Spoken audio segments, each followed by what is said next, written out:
My cucumbers did well early, but began to produce short, round, yellow fruits. What happened, Mr. D? I think what happened?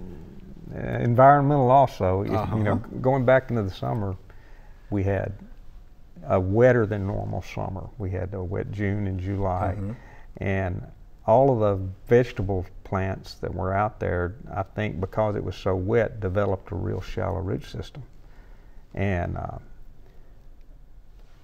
it stopped raining. Yes. You know, cucumbers need a lot of water.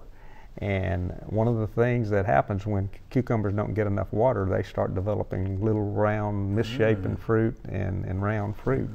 And I think that's the problem. A lot of water early, they were doing fine early, and then all of a sudden my question would be, you know, have you been watering them since the dry weather hit? And I would doubt that that's the case.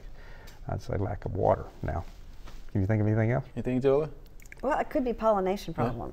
You know, sometimes they'll turn yellow and or just be small because they didn't get pollinated properly. And wet weather can interfere with that. It will interfere with that, yeah. So most of the time when you have misshapen fruit, it's usually lack of pollination. And water. And water. Thanks for watching. If you liked it, subscribe. We have hundreds of family plot videos for you to view.